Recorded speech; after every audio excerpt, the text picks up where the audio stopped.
একমাত্র মন খুলে কথা বলতে পারার ব্যাপারটা একজন মানুষকে পুরোপুরি মানসিক এবং শারীরিকভাবে সুস্থ রাখতে পারে।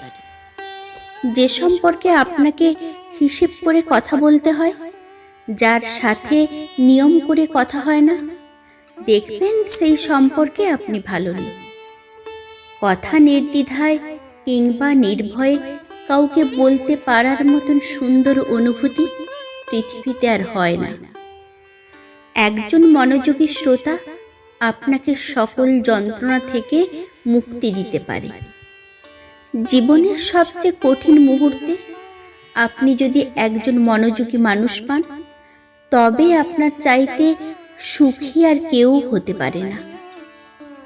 যে মানুষটা আপনার সব কথা খুব মনোযোগ দিয়ে শোনে এবং আপনাকে বোঝার চেষ্টা করে, সেই মানুষটা আপনাকে কখনো দুঃখ দেবে না, বরং সেই মানুষটার সান্নিধ্যে থাকলে আপনার মন ভালো থাকবে।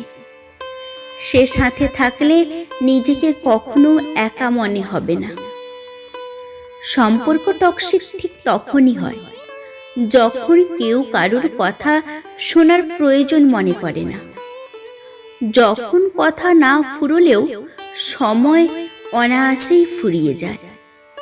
আর এই কথা শোনার জন্য প্রয়োজন হয় সময়ের।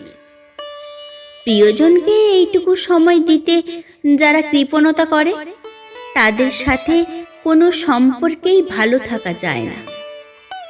কথা বলার প্রবল ইচ্ছে থাকার পরেও যদি বোবার মতো হয়ে বাঁচতে হয়, তবে সেই সম্পর্ক আপনাকে কেবল মানসিক যন্ত্রণা দেবে।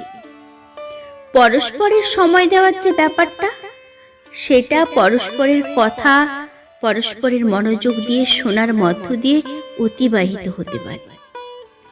আর নিঃসংকোচে যাকে সব কথা বলতে পারে এবং সে আপনার কথা মনোযোগ দিয়ে শোনে, আপনাকে বোঝে, সেই মানুষটাকে দুঃখ দিয়েন না, নয়তো তার অভিশাপে সারাটা জীবন বোবার মতো বাঁচতে হবে। কথা বলতে পারার ক্ষমতা নিয়ে জন্মেও সারা জীবন বোবার মতো হয়ে বেঁচে থাকার যন্ত্রণা অসীম।